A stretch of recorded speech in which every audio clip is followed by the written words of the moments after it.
what Gen Zs have done, they have put Kenyans on the map for being fierce. And it's not new. By the way, we are one of the few countries in the world that actually challenged the status quo in the 60s. We are one of the few countries which had an armed rebellion. This is in our DNA. Yes. This is in our DNA. It's but I think now that the world has heard about it, and the fact that, even in the past, the Caribbeans started putting dreadlocks because of the Mau Mau, right? So it's kind of this new revolutionary spirit that's kind of permeating to the rest of the world. Now we're hearing, Ghanaians, Mozambicans, Ugandans now want to also do the same to and we have become a case study, because I think this is a political science case study. You're a good case study.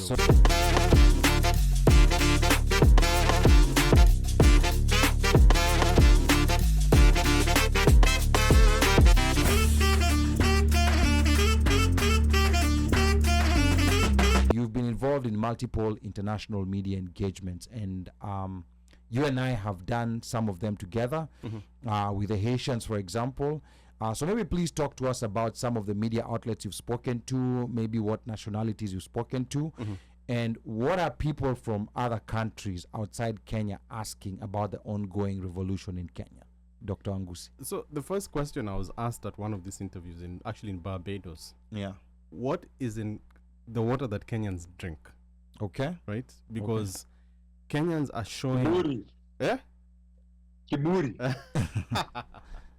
Kenyans are showing a level of not just political maturity, but also boldness that is not common. It's unprecedented. Right? It's unprecedented anywhere in the world, right? And particularly in an African country where we know, our governments don't necessarily have a very good record for human rights, respecting human rights.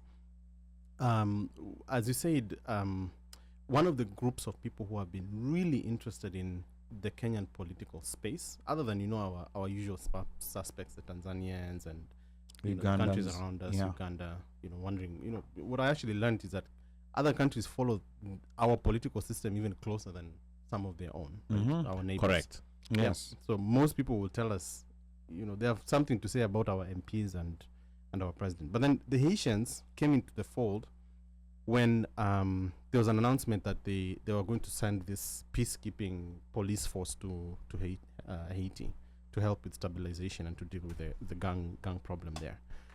Most Haitians, and the first time I actually had any interaction with a Haitian regarding this was in an airport. Most of us Kenyans wear this Kenyan bracelet. First of all, that they recognize that it was a Kenyan flag meant that they now know that who we are. The response from the local population is hostile, had been hostile. So kind of it led to this discussion with a Haitian social justice movement and group that are organizing this protest, and they wanted to know, like, what do Kenyans actually think, the local population, like what do Kenyans think about what Ruto is doing in terms of like this blackface occupation of our country. And they were very relieved. Ali, you remember we had this discussion with a group from, I think it's called Komokoda. Yeah. And they were relieved to hear that the Kenyan people do not want it. Not even the police themselves who are going are not for it, because it bears no strategic interests for the Kenyan people other than a cash deal. Then we were called to speak on Haitian public radio. And the questions were along the lines of, we agree that the president he's kind of committed to this and he's going to actually follow through. I want to also just point out to Kenyans that this thing happened on the same day of Maandamano. By the way, it happened on 25th July. Yeah, when the our sovereignty was sold on two fronts, right? To the IMF and then to the U.S. government. Yeah. Our young people was blood, sweat, and that's when we're given a non-NATO ally status. Non-NATO ally status. What? Yeah. What does and that's that the same matter? day we landed, by the way, in Haiti. Yeah, that's the same day it was a coincidence. Yeah, it was the same day we landed. They were pulling into Haiti, 400 chaps, right? Yeah. So the public, they were interested to learn, like, first, what do Kenyans actually feel and think about this occupation? We want that comfort or like assurance that this is just not, you guys are not colonizers. It's this one individual. Then I happened to visit the island of Barbados on a family visit, not a family visit, but like with family. Yeah. Yani ulienda vacation. Nilikuwa naenda birthday party. Yeah. Nilikuwa naenda birthday party.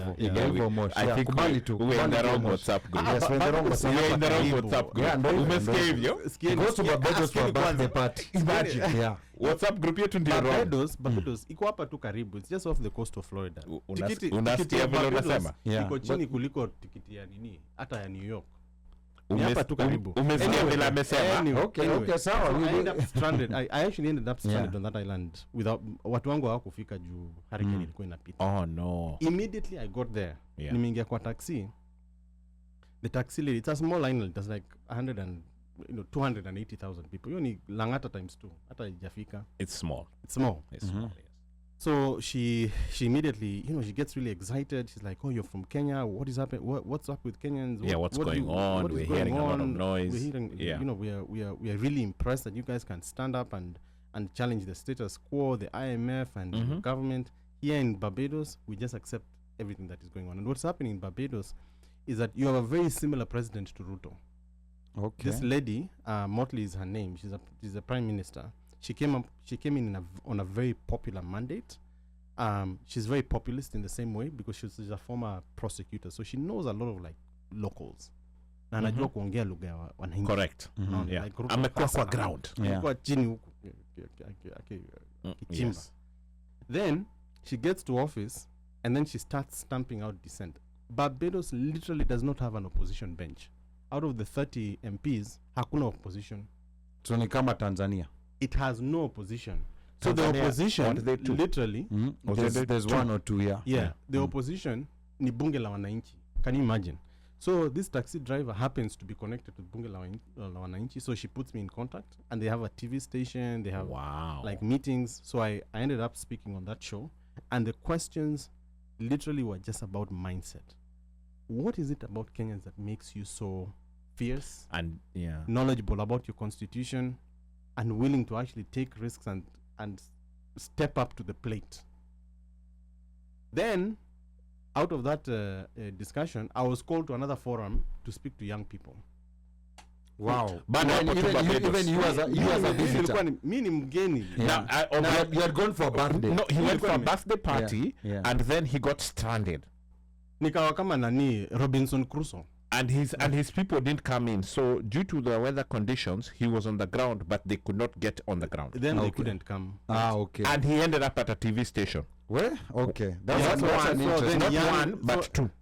Okay. Then we spoke to the young people were asking the same questions, and these are very like articulate, well-informed, youth. And the country has very similar problems, right? A small country with limited resources, a lot of like crime, a lot of clampdown of opposition. Their clampdown is not as severe as ours. It's in you speak about the government, and then next thing you know, you've lost your job. You see things like that. The cybercrime bill. It's a really interesting law. So apparently, the Barbadian Parliament, on the instruction of the Prime Minister, want to pass this law criminalizing insulting the president. Ati ukitukana prime minister ama MP, even if it's not an insult, just ati mkasirishe, just irritates them, you're liable for 70. The perception. Ati mkasirishe tu, you just piss them off kidogo. Yes. $70,000 or 7 years. Yeah, so instead of calling him Kimani Mchungwa, you call him Kimani Machungwa. Ati alafu akasirike. Yeah. Jam. So Ali right now would be owing about 100 and huyu angekuwa ndani zamani. So anyway, so what they wanted to learn, wengi si mmoja. Ni mmoja tu, wacha hizo nataka kujua. The thing they really wanted to know is like, what is that it factor that makes the Kenyan people fearless, and what can we learn from that, and how do we bring those lessons to bear in our own communities? So the point here is that what Gen Zs have done, they have put Kenyans on the map for being fierce. And it's not new. By the way, we are one of the few countries in the world that actually challenged the status quo in the 60s. We are one of the few countries which had an armed rebellion. This is in our DNA. Yes. This is in our DNA. It's but I think now that the world has heard about it, And the fact that, even in the past, the Caribbeans started putting dreadlocks because of the Mau Mau, right?